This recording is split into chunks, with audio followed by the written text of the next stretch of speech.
Before we jump into today's deep dive, I want to take a quick second to look right at you, our listener. Yes, you. Do yourself a massive favor right now and hit that like and subscribe button.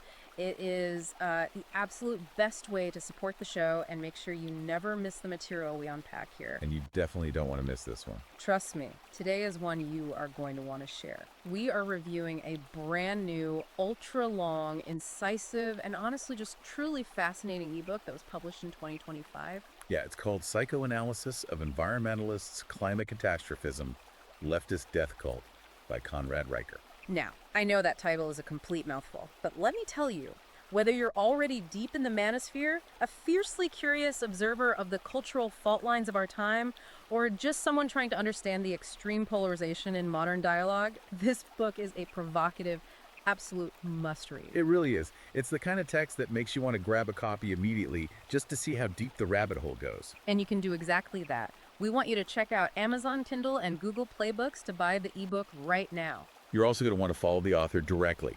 You can find him at Conrad Riker on Substack. Right, and on Twitter at Conrad Riker, and over on YouTube at Conrad Riker. So, what is this book actually about? Well, the ebook is fundamentally a manifesto. It was written specifically for a men's rights activist audience, often referred to as the MRA community. And for, quote-unquote, red-pilled men. Exactly. The author's stated goal is to decode the history of our Western institutions. He wants to explain how, according to his specific framework, they were systematically captured by feminists and Marxists over the last several decades. It's an incredibly sweeping narrative. It is. And before we delve into the specifics of Riker's framework, I need to lay down a really crucial disclaimer for this deep dive. Yeah, very important. Because the material we are covering today contains highly politically charged content. It intensely criticizes left-wing politics, feminist ideology, and the modern environmentalist movement. So I want to be explicitly clear to you, the listener. As hosts, we are impartially reporting on the content provided in this text. We are never taking sides in this cultural debate. Never. Nor are we endorsing or validating the viewpoints, the statistics, or the framing of the original source material. Our goal today is strictly to unpack Conrad Riker's arguments. We just want to understand his specific philosophical and psychological framework and to convey the ideas exactly as they are presented in the text so that you can understand this perspective for yourself. Exactly. So with that said, okay, let's unpack this because there is a massive amount of ground to cover. I want to start with the environmental angle, which takes up a huge portion of the early chapters. yeah, he goes heavy into that right away. Riker starts by attacking the very foundation of modern environmentalism. But he doesn't just critique their policy proposals, which is what you normally see. No, he makes the claim that modern environmentalism isn't actually a scientific movement at all. Right. He frames it as a psychological operation and, quite literally, a death cult. A death cult. Which is an extreme leap. How does he justify going from climate science to cult mechanics? Well, the bridge he builds there relies heavily on looking at the climate movement through the lens of comparative religion. And mass psychology, right? Exactly, rather than looking at it through the lens of empirical data. Riker's thesis is that the climate movement operates almost entirely on the mechanics of religious fanaticism. He makes this really direct, extended comparison between modern climate alarmists and ancient Aztec sun worship. It's just wild. Aztec sun worship. How does he even connect a modern activist protesting fossil fuels to an ancient Mesoamerican civilization? It all comes down to the concept of the blood sacrifice and the human desire to control cosmic forces. Okay, break that down. So in the Aztec Empire, the cosmological belief was that the universe was constantly on the brink of collapse. Right. To appease the gods, to ensure that the sun would literally rise the next morning and that the rains would come, the priests demanded human sacrifices. They believed human blood was the only currency that could maintain cosmic balance. Precisely. And Riker argues that the psychological architecture of the modern climate movement is completely identical to that. So what is the modern equivalent of the blood sacrifice in his view? According to Riker, the modern climate movement demands a different kind of sacrifice to appease the unpredictable forces of nature.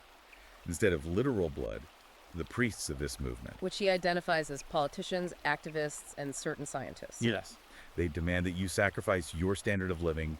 You must give up your SUV, your steak dinners, cheap, reliable energy. Basically, the industrial progress of Western civilization. Exactly.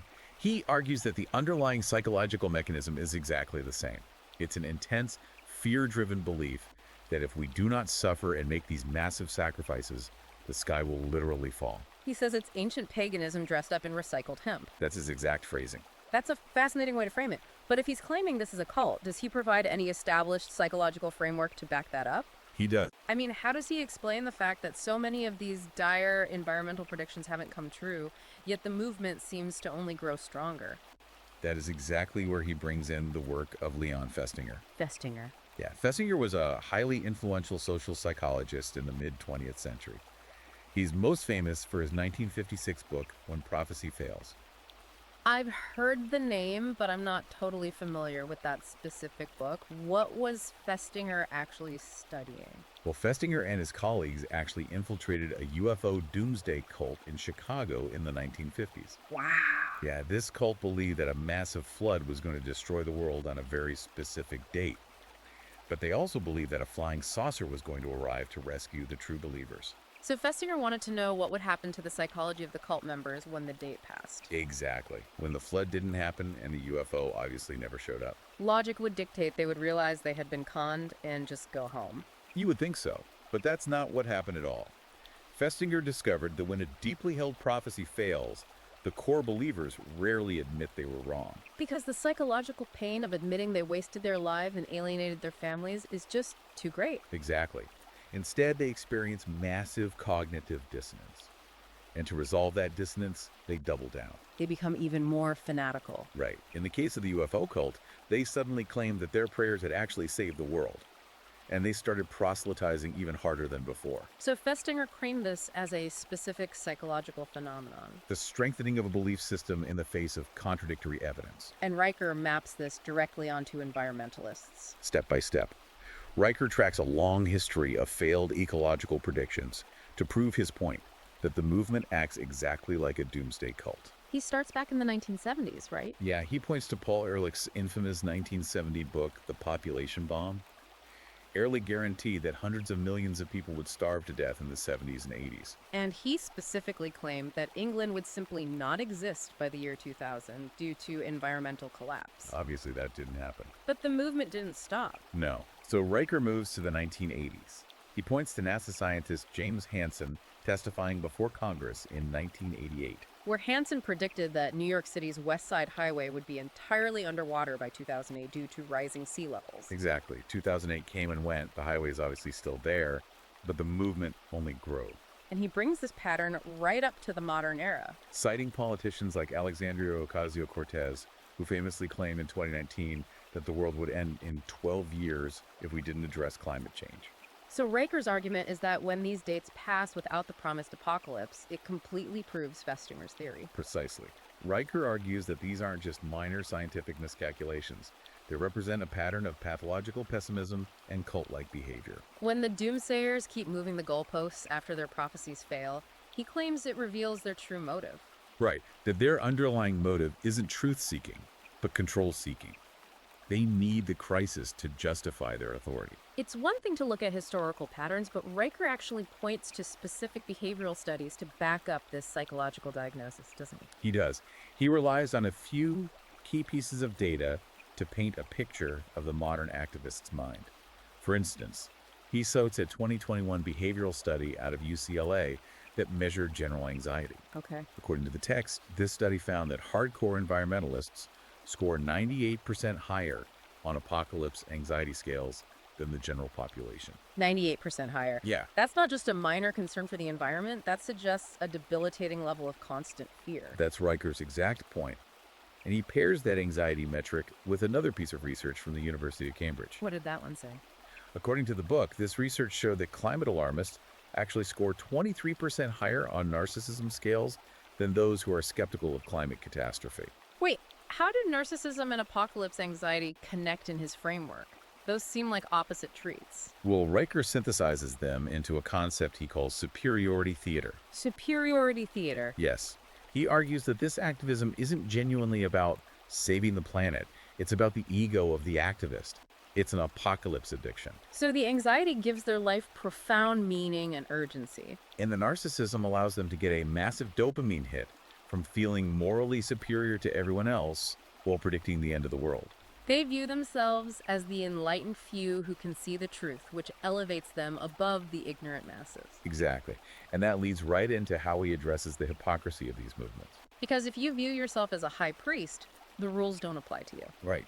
He points to Greta Thunberg as a prime example of this. He analyzes her famous UN speech, but he focuses heavily on the logistics of her activism, which he sees as purely performative. He discusses her highly publicized, supposedly zero-emission sailboat voyage across the Atlantic.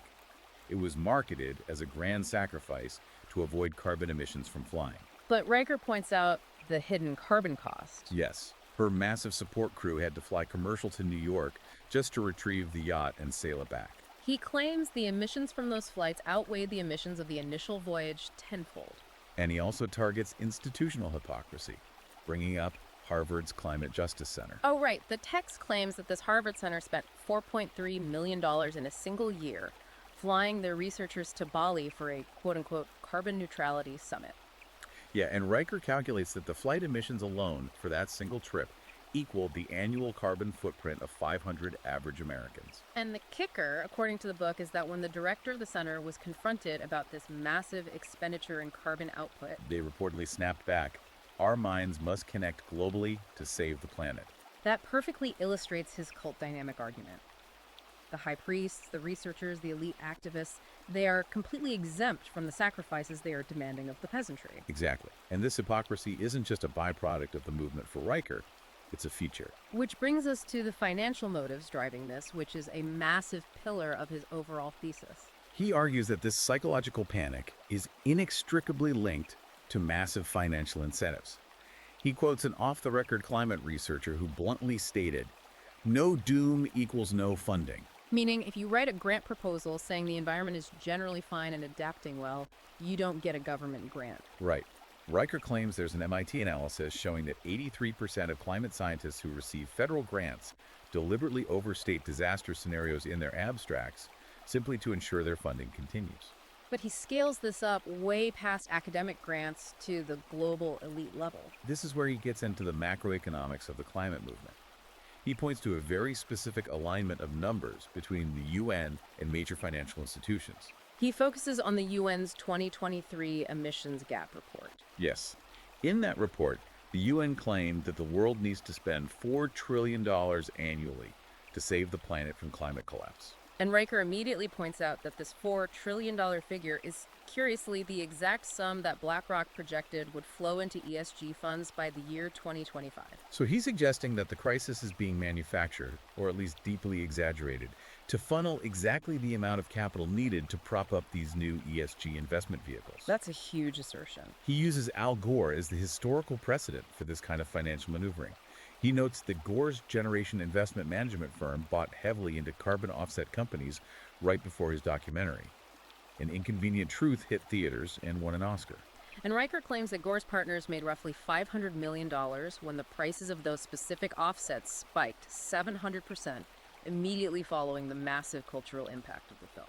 Riker's ultimate conclusion on this front is a cynical formula. Invent crisis, sell solution. Your compliance funds their private jets. But he doesn't just leave it at greed. He takes these financial and political critiques and pushes them into an incredibly dark, almost philosophical space. What's fascinating here is how Riker links this apocalypse addiction to a deep-seated anti-human sentiment. He argues that beneath the green veneer of environmentalism festers an actual death wish for humanity. He uses Extinction Rebellion to make this point. Yes, he looks at Extinction Rebellion, which is known for massive disruptive protests. He analyzes their logo, which is an hourglass situated inside a circle representing the Earth. He literally calls it apocalyptic porn. Wow. He points to their 2020 protests in London, where activists glued themselves to the streets, halting traffic and commerce while chanting, "We are nature defending itself." Riker claims this is a regression to primitive animism, echoing Inca priests channeling mountain spirits to fight off human civilization. He actually brings in Freud to explain this, which I found totally unexpected. Yeah, he relies on Freud's concept of thanatos, or the death drive. In psychoanalytic theory, thanatos is the drive toward self-destruction, and the return to an inorganic state is the opposite of eros, the drive for life, creation, and sexuality. And Riker argues that the extreme environmentalist movement is entirely driven by thanatos. To support this, he cites World Health Organization mental health reports claiming that climate activists have suicide rates 4 times higher than the general population. So he's saying they don't actually want to save human lives. They want humanity to quietly step aside. Yes, he argues they envision an ideal world as a silent, unpopulated nature reserve where humans, if they exist at all, are merely passive caretakers, not active creators or builders. He views this as a direct, fundamental subversion of human nature. And, as we'll see later in his theological arguments, the subversion of the biblical command to subdue and develop the earth. It's a completely intense framework. He's taking a movement that presents itself as saving the world and diagnosing it as a suicidal, profit-driven death cult. And the really wild part is that he doesn't stop with environmentalists. No, he argues that this exact same ideological virus, this mix of Marxism, anti-humanism, and panic, has systematically captured every major Western institution. Let's look at education first. How does Riker claim the education system was compromised? He traces the ideological capture of education back to the 1970s, specifically targeting the United Nations.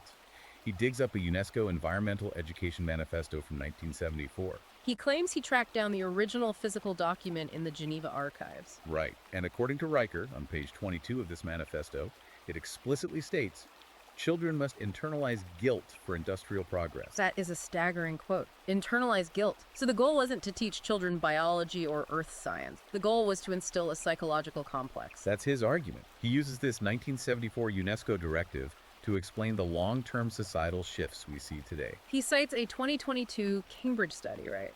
Yeah, which found that adults who underwent 1970s-style eco-schooling are 300% more likely to support extreme measures like climate lockdowns today. He argues this is the result of a multi-generational psychological conditioning program. He even shares this anecdote from a libertarian think tank that really hammered home what that conditioning looks like on the ground. He recounts an interview with a woman who tearfully recalled a specific exercise from her childhood. When she was just 7 years old, her elementary school teachers forced her and her classmates to go outside, hug trees, and verbally apologize to the trees for their carbon footprints. A 7-year-old doesn't even know what a carbon footprint is. Exactly. Riker views this not as a quirky educational exercise, but as literal trauma. He calls it psychological abuse wearing green lipstick. He argues that forcing a child to take on the moral weight of global industrialization induces a deep-seated neuroticism that primes them for compliance later in life. So if education is the long game for capturing the youth, how does he explain the capture of the scientific establishment?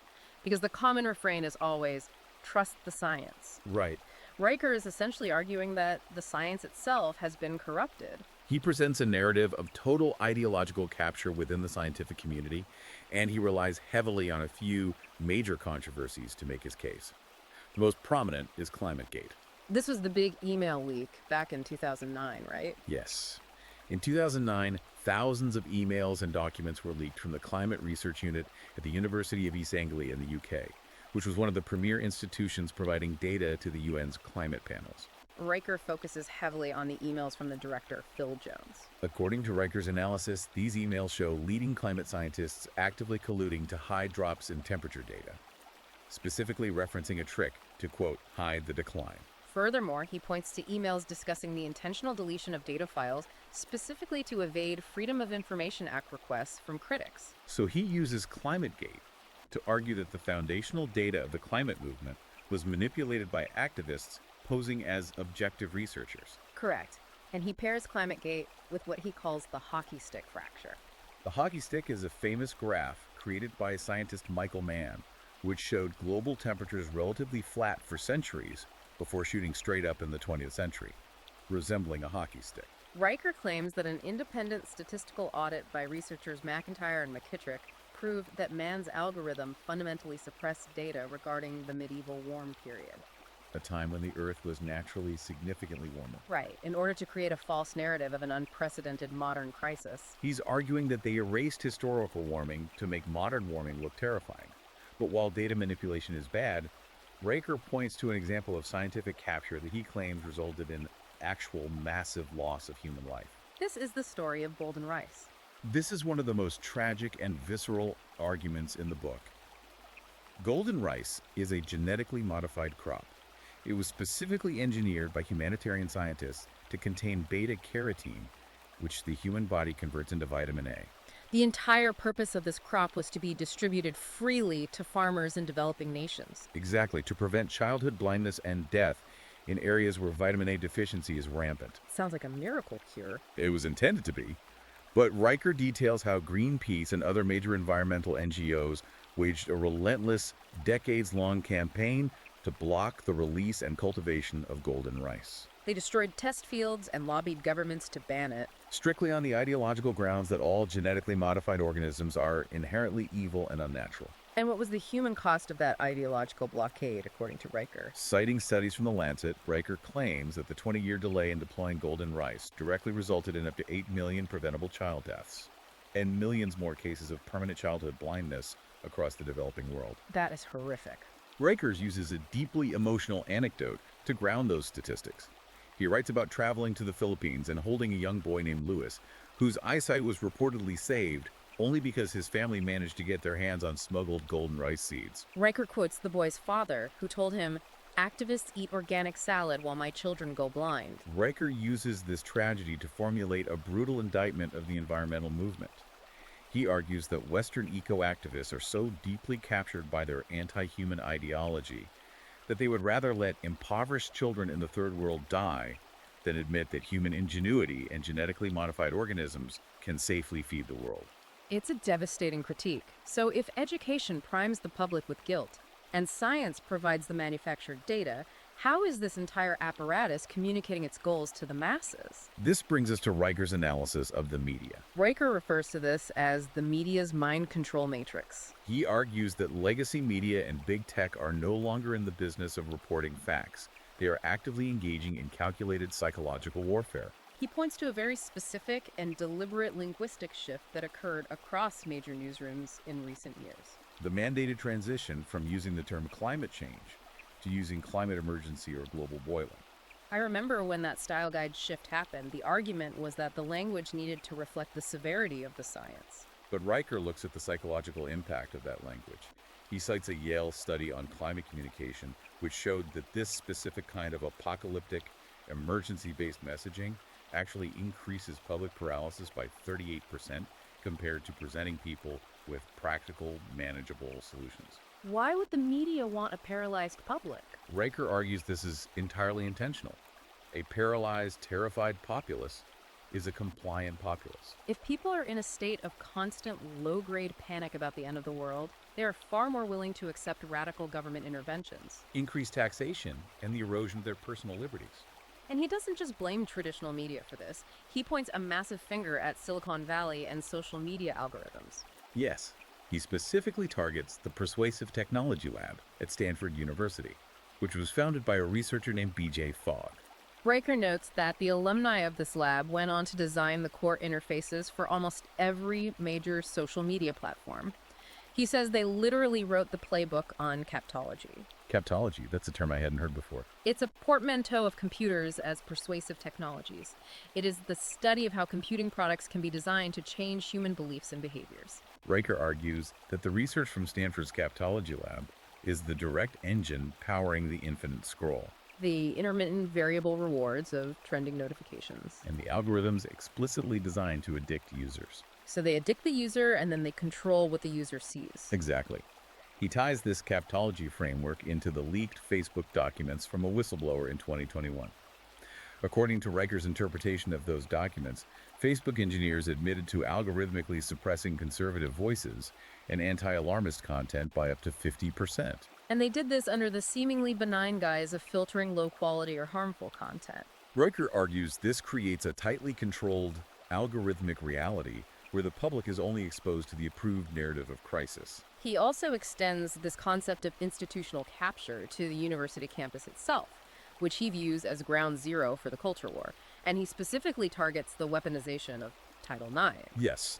For those who might just know it as the sports equity law, Title IX is the federal civil rights law that protects against sex-based discrimination in any educational program receiving federal funding. But Riker dedicates a whole section to how this law has been completely transformed over the last decade into a tool of systemic oppression against young men on college campuses. He relies on data from FIRE, Right, the foundation for individual rights and education. He does. He uses FIRE's extensive legal data to argue that under the guise of Title IX enforcement, universities have set up shadow justice systems where male students are essentially presumed guilty upon accusation. He argues that these campus tribunals deny young men basic due process rights, like the right to see the evidence against them or the right to cross-examine their accusers. He details a really chilling specific case from UC Berkeley to illustrate how the system operates in practice.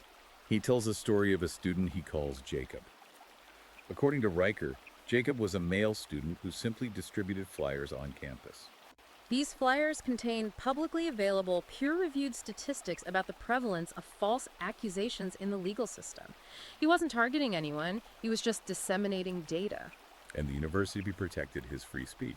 Quite the opposite. Riker says that within 2 weeks, Jacob was hit with formal harassment complaints filed by 3 anonymous sources. The mere act of sharing those statistics was deemed harassment under the university's broad Title IX X definitions. The university launched a massive investigation that dragged on for 11 grueling months. 11 months for handing out a flyer? Yes. And while all the claims were eventually dismissed because they were completely baseless, the process itself was the punishment. Riker notes that during those 11 months of being under investigation, Jacob lost his law school scholarships and his academic reputation was ruined. For Riker, this isn't about protecting students or ensuring equity. He calls it a modern, feminist-led inquisition designed to terrify young men into silence and compliance. So what does this all mean? Riker has laid out this massive, sweeping conspiracy of institutional capture, the education system breeding guilt, the scientific community manipulating data, the media addicting and paralyzing the public, and the universities weaponizing civil rights law. But the core of the book, the real beating heart of his entire argument, is how this massive apparatus is specifically designed to target men and fundamentally deconstruct masculinity itself. This brings us to a concept he calls the toxicity trap. This is where Riker transitions from diagnosing the societal systems to diagnosing the direct attack on male biology. His fundamental premise in this section is that gender is absolutely not a fluid social construct, but a hardwired, immutable biological reality. He argues that the modern sociological concept of toxic masculinity is a manufactured linguistic trap. He says it was intentionally designed to place men in an impossible, maddening double bind. How exactly does this double bind work? The double bind operates on a deep contradiction in modern societal expectations. Riker argues that society, currently driven by mainstream feminist ideology, actively demonizes inherent male traits. Things like physical strength, assertiveness, aggression, and emotional stoicism. During times of peace and comfort, society labels these exact traits as toxic, dangerous, and something to be medicated or educated out of young boys. Right. The idea that the future is female and traditional masculinity is obsolete. Exactly. But the trap snaps shut the moment a crisis occurs. Whether it's a war, a natural disaster, or a home invasion, that exact same society immediately demands those specific toxic masculine traits to save them. They hate the aggressive protector until they need someone to be aggressive and protect them. Riker points to some specific modern studies to prove that this double bind isn't just a theory, but a measurable reality in the workplace. He does. He points to a fascinating 2018 sociological study out of Harvard. The researchers looked at how male and female managers were perceived when they made tough executive decisions. The study proved that male managers are lauded and labeled as strong leaders when they take decisive, unilateral action. However, if the evaluator happens to personally dislike that manager, they are immediately labeled toxic for exuding the exact same behavior. Riker argues that toxic is just a weaponized buzzword used to punish men who don't submit to consensus building. He pairs that with research out of Stanford regarding vulnerability, right? Because the modern narrative is constantly telling men to open up, cry more, and be vulnerable. Yes, the Stanford research looked at what actually happens when men follow that advice in professional settings. The researchers studied salary negotiations. They found that when men attempt to show the emotional vulnerability that society constantly demands of them. For instance, expressing anxiety about providing for their family during a negotiation. Right, they're heavily penalized. The study showed those men received salary offers that were, on average, 7.6% lower than men who remained stoic and assertive. Riker essentially summarizes this trap by saying, "You're damned if you lead, and you're damned if you need." He calls it linguistic jujitsu, designed to keep men perpetually off balance. To illustrate the biological and historical necessity of traditional masculine order, He steps out of the modern corporate boardroom and contrasts two massive maritime disasters. He uses the sinking of the HMS Birkenhead and the Costa Concordia. This is a really striking juxtaposition. Riker first points to the sinking of the HMS Birkenhead in 1852 off the coast of South Africa. The ship struck a rock and was going down fast in shark-infested waters. There weren't enough lifeboats. The commanding officer ordered his male soldiers to stand fast in their ranks on the deck. As the ship literally broke apart and sank beneath their feet, the men maintained strict, stoic military order. They didn't panic, and they ensured that every single woman and child on board was evacuated first. Because of their discipline, not a single woman or child died. It's the origin of the women and children first protocol. Exactly. Riker views this not as toxic, but as the pinnacle of heroic male instinct and duty. He then contrasts this directly with the modern sinking of the Costa Concordia cruise ship in 2012. Where the captain famously abandoned the ship while passengers were still trapped. Right. Captain Scatino abandoned his post, and Riker describes the evacuation as a chaotic, self-preserving, every man for himself disaster, where men were allegedly pushing past women to get into lifeboats. Riker uses this juxtaposition to argue a vital point. Men possess an innate biological understanding of hierarchy, duty, and physical protection. He argues that when society deconstructs that traditional masculine order, you don't get equality. You get the Costa Concordia. You get chaos and cowardice, which he says is a direct threat to civilizational survival. He backs up this assertion of innate duty with actual biological data. He cites Yale researchers who studied muscular dimorphism. He does. He points to Yale data confirming that on average, male muscle fibers are roughly 42% thicker and significantly denser than women's. Riker's point here is simple. This isn't a social construct. Biology designed men to be physically formidable. He argues this design feature is meant for exercising dominion over the physical world, for building infrastructure, and for violent protection. Not for sitting in ergonomic desk chairs doing HR compliance modules. He even looks at cognitive differences, right? Yes, referencing Chris Langan's neurological frameworks. Riker notes that men's amygdalae, the part of the brain that processes threats and drives action, are proportionally larger and more reactive to physical danger. He argues men are biologically equipped to be sentinels and protectors. He says that modern society pathologizes this sacred duty, diagnosing energetic boys with ADHD, while simultaneously expecting those same men to die saving others when a crisis hits. He notes the grim statistic that over 93% of all workplace fatalities are male. Society relies on male disposability to function, but despises the masculinity that makes it possible. This feeling of being used and discarded leads directly into a scathing critique of what he calls the victimhood industrial complex. He spends a lot of time analyzing how this manifests in the legal system, particularly family courts. For Riker, the family court system is the ultimate mechanism of male subjugation. He claims that the courts treat fathers not as parents, but as walking ATMs. He points to broad national statistics showing that in contested cases, upwards of 83% of primary child custody goes to mothers, regardless of the father's fitness. He describes the entire child support apparatus as a protection racket. He does. He analyzes state child support disbursement units and notes that many states collect administrative and enforcement fees or receive federal matching funds based on the volume of child support they extract. He argues that this creates a perverse financial incentive for the state to separate families. The system, in his view, is fundamentally rigged to separate fathers from their children, financially ruin the men, and enrich the state bureaucracy. He views the destruction of the nuclear family and the alienating of fathers as the ultimate act of civilizational sabotage by cultural Marxists. And he hits incredibly hard on the issue of false accusations within this system, which ties back to his earlier points about Title IX. He views false accusations as a weapon of mass destruction against men. He cites a 2013 FBI report indicating that roughly 8% of reported rape claims were provably false or entirely unfounded. Riker translates that statistic to mean that at least 1 in 12 accused men are having their reputations, careers, and lives completely destroyed for crimes they absolutely did not commit. He references some very high-profile cases to drive this home. He brings up Brian Banks, the standout high school football star, who lost his shot at the NFL and spent 6 horrific years in prison before his accuser was caught on tape admitting she completely fabricated the entire story. He also references the infamous Duke lacrosse case, where prosecutor Mike Nafong intentionally ignored exculpatory DNA evidence in order to railroad innocent college players to satisfy a media mob. Riker argues that the modern feminist mantra to, quote, believe all women is intellectual poison. He says it completely destroys the presumption of innocence, which is the cornerstone of Western jurisprudence. If we connect this to the bigger picture Riker is painting, he uses a fascinating, almost science fiction example to hammer home his ultimate point about the necessity of male problem solving. It involves a massive AI simulation. This is one of the most unique arguments in the book. He references a 2027 AI alignment simulation conducted at ETH Zurich, a premier technical university in Switzerland. What exactly were they simulating? The researchers were testing different ethical frameworks within artificial intelligence to see how they would handle a planetary crisis.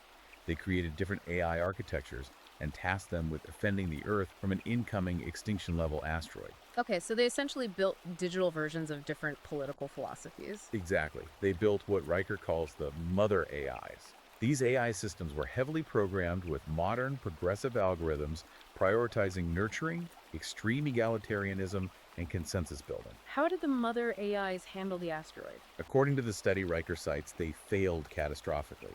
The simulation showed that the mother AIs actually delayed the deployment of the deflection missiles because their programming forced them into a loop where they were trying to calculate the fairness distribution of extinction. They were paralyzed, trying to ensure that the debris fallout wouldn't disproportionately impact marginalized digital populations. They prioritized equity over survival. Exactly. In contrast, the researchers built father architectures. These AIs were stripped of empathy programming and were strictly goal-oriented, hierarchical, and utilitarian. And their result? The father architectures acted immediately. They recognized the existential threat, bypassed consensus, fired the missiles, and neutralized the asteroid in time to save the planet. Riker uses this incredibly stark simulation to argue his grand thesis. Functional survival, whether facing a literal asteroid, an economic collapse, or a foreign invasion, absolutely requires male-coded, goal-oriented hierarchy. He concludes the section with a brutal line. When the real crisis hits, we'll need lions, not committees of sheep voting on salad options. That is a wild study to include, but it perfectly transitions into the next major section of the book. Because Riker isn't just diagnosing the problem, he is offering a deeply philosophical, almost theological framework for men to fight back against this capture. He calls this section his spiritual armor. Up until this point, Riker relies heavily on sociology, biology, and data. But here, he moves firmly into theology. He builds his spiritual armor squarely on the foundation of the Judeo-Christian worldview, specifically relying on Genesis 1.28. Genesis 1.28. That's the verse where God commands humanity to be fruitful, multiply, and have dominion over the earth. Yes, and Riker argues that modern environmentalists and cultural Marxists have completely perverted the concept of dominion. He insists that dominion does not mean pillaging, polluting, or wantonly destroying the earth. Instead, it means exercising sacred stewardship, rational mastery, and bringing order to chaos. He views the modern environmentalist reverence for Gaia or Mother Earth as literal, regressive pagan idolatry. He argues that by worshiping nature, environmentalists strip man of his divine mandate to lead, manage, and elevate creation. And here's where he brings in a really complex, high-level intellectual concept to support this theology. Chris Langan's CTMU, which stands for the Cognitive Theoretic Model of the Universe. Now, for our listeners who don't know, Chris Langan is widely recognized as having one of the highest reported IQs in the world, often estimated between 195 and 210. Langan is a fascinating figure, and his CTMU is an immensely dense metaphysical theory of everything. At its core, the CTMU essentially argues that reality is not just dead matter. Reality is a self-configuring language. It posits that God programmed the universe with absolute syntactic precision. So reality operates like computer code or grammar. Exactly. Riker takes Langan's massive cosmological framework and applies it directly as a weapon against modern gender ideology. Riker argues that biological men and women are not social constructs, but are the cosmic pronouns of the universe. He frames men as the active syntax, the structuring, building, and forcing grammar, and women as the receptive semantics, the meaning, nurturing, and filling of that structure. So how does he use the CTMU to attack things like preferred pronouns? He argues that because reality is a language, words actually matter on a cosmic scale. He claims that when progressive society forces the use of they/them pronouns for singular individuals, or demands that people deny biological reality, they're not just being polite. They're literally breaking the universal meaning of reality. He compares forcing compelled speech to vandals destroying church windows. He asserts that breaking syntax breaks minds, which leads to the societal anxiety and nihilism we see today. He also relies heavily on an ancient religion to frame this culture war. He brings up Manichaeism. Manichaeism was a major religion in late antiquity. Its core defining feature was a dualistic cosmology. It viewed the entire universe as a literal, eternal, and totally uncompromising war between two forces. On one side, you have the forces of light, representing creative order, spiritual truth, and divine hierarchy. On the other side, you have the forces of darkness, representing nihilistic chaos, material corruption, and decay. And Riker maps this ancient religious war directly onto modern 21st century politics. He does, completely seamlessly. He associates traditional masculinity, the building of infrastructure, objective truth, and the nuclear family with the forces of light. Conversely, he explicitly associates cultural Marxism, the deconstruction of gender, the victimhood complex, and climate catastrophism with the forces of darkness. He urges his readers to stop viewing themselves as mere political participants and to start viewing themselves as literal soldiers of light engaged in a cosmic battle for the survival of civilization. It's an incredibly mobilizing framework for his audience, and he provides some real-world, modern examples of how this light can actually push back the darkness when it is applied. He talks extensively about a pastor in Detroit, Bishop Walker. Yes, Riker uses Bishop Walker as a primary case study of traditional masculinity saving a community. According to the book, Bishop Walker took over a parish in a severely blighted, gang-controlled neighborhood in Detroit. Instead of relying on state intervention or progressive social programs, the bishop focused entirely on restoring strict paternal authority. How did that impact the crime rate? Riker claims that under Bishop Walker's leadership, the murder rate in that specific community plummeted by a staggering 40%. Riker explains the mechanism behind this. The bishop demanded that the men in the community step up, marry the mothers of their children, and take absolute responsibility for their households. Riker writes that the local gangs simply dissolved when men started rebuilding their homes and enforcing boundaries rather than burning their communities down. He also points to a very different demographic to show the same principle at work, a men's group in rural Montana. Right. He highlights a group where men undergo intense wilderness initiations. Things like surviving in the backcountry, skinning elk under the stars, and engaging in demanding physical brotherhood. Riker claims that 89% of the men who go through this specific initiation report receiving major promotions at work shortly afterward. He attributes corporate success to skinning an elk. He attributes it to the psychological reset. He argues that these men rediscover their primal masculine drive.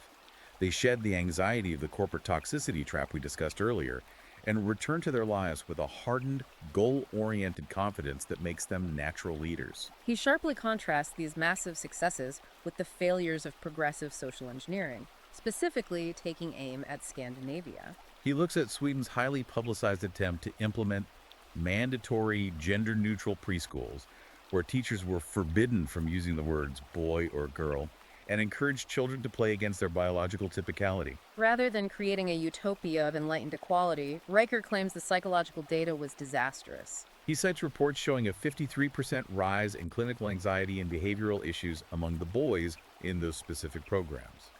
He uses this to hammer home his point. Nature laughs at equality fantasies. He argues that boys who are forced by the state to act against their biological programming will inevitably suffer profound psychological damage. Here's where it gets really interesting.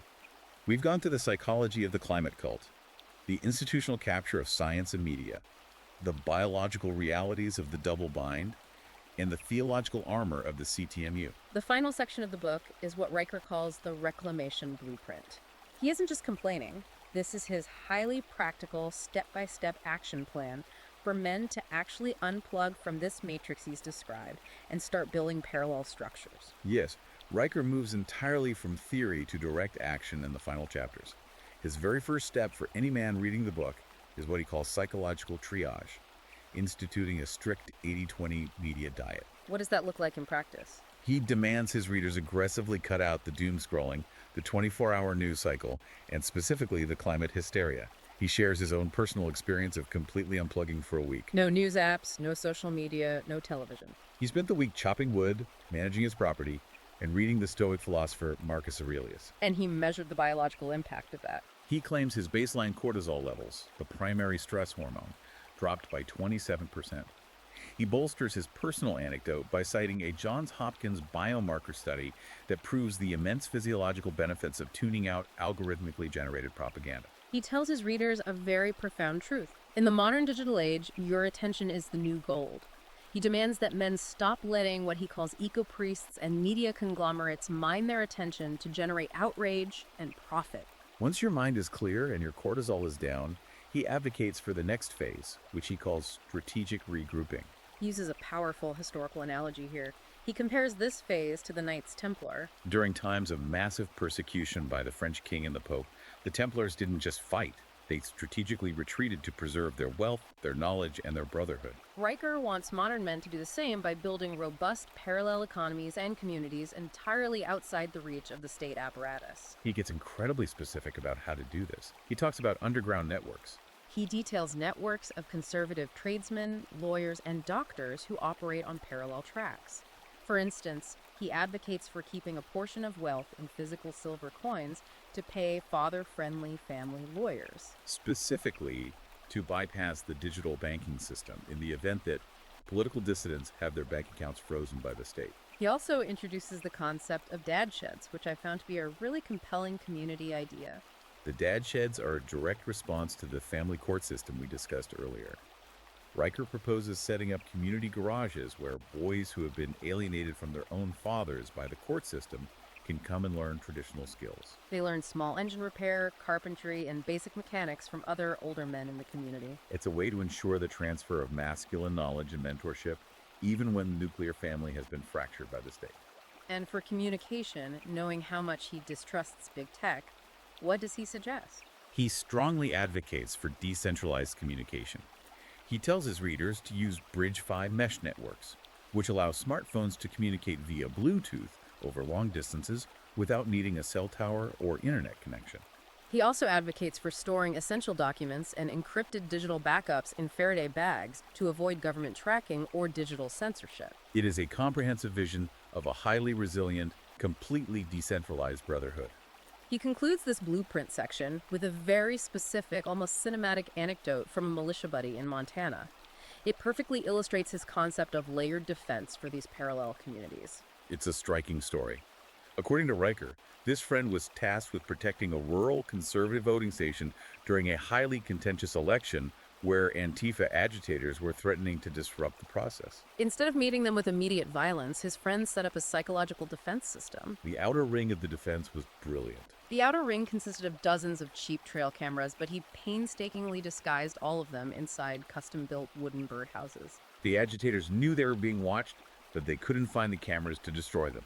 The middle ring of the defense utilized industrial motion sensor floodlights, but he rigged them to a sound system so that whenever the perimeter was breached, the lights would blind the intruders and the speakers would blast the Imperial March from Star Wars at deafening volumes. And the inner sanctum.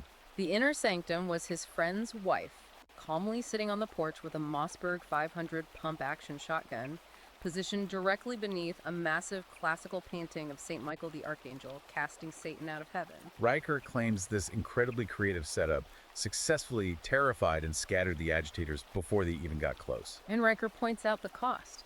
This entire psychological deterrent cost the man a mere $127 at a hardware store. He contrasts that directly with the $315,000 the county sheriff's department spent on police overtime that same weekend. It's an anecdote perfectly designed to show that masculine ingenuity, psychological warfare, and unyielding resolve can easily outmaneuver well-funded progressive chaos. It's a wild story, but it really perfectly encapsulates the entire vibe and argument of the book. So, to our listener, why should you care about all of this?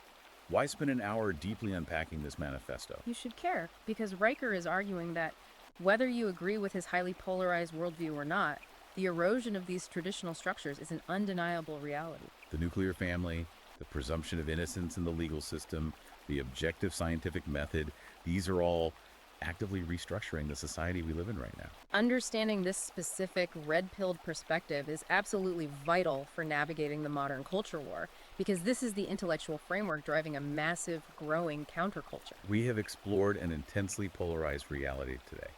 It's a reality where climate science is viewed not as a planetary necessity, but as a manipulative pagan death cult. It's a reality where traditional masculinity is seen as being under deliberate, systemic siege by cultural Marxists. And it is a worldview that insists traditional biological hierarchy is the singular, non-negotiable path to civilizational survival. It is incredibly heavy stuff, but it's crucial to understand. It is, and this raises an important question which requires me to briefly reiterate our critical disclaimer. Right. As we look at these intense arguments, historical comparisons, and statistics, please remember we are merely reporting on the text of Conrad Riker's book. We are not endorsing his worldview, nor are we validating his claims or his specific interpretations of these studies. But deeply exploring his framework leaves us with a provocative thought to mull over. Let's hear it. If, as the author claims, modern apocalyptic narratives, from climate doom to overpopulation, are indeed carefully engineered psychological operations designed to control human behavior and generate massive corporate profit. How do we, as a functional society, develop a shared objective metric? Exactly.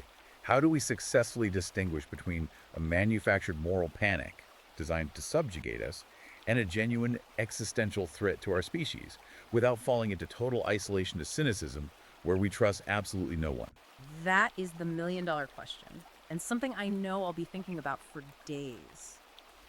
How do we find truth in an age of total information warfare? And that is exactly why we do these deep dives. To give you the knowledge, the depth, and the diverse perspectives you need to think critically about the complex world around you. To you, our listener, thank you so much for joining us on this incredible journey. Please do not forget to hit that like and subscribe button right now so we can keep bringing you this level of in-depth analysis. And if today's breakdown sparked your curiosity, or if you want to see exactly how Riker builds these arguments for yourself, I highly encourage you to read the primary source. Go to Amazon Kindle or Google Play Books right now to buy Psychoanalysis of Environmentalists, Climate Catastrophism, Leftist Death Cult. You also absolutely need to follow the author directly. Find him on Substack at Conrad Riker. Follow his updates on Twitter at Conrad Riker. And check out his video content on YouTube at Conrad Riker. Stay curious, keep questioning the narratives, and we will see you on the next deep dive.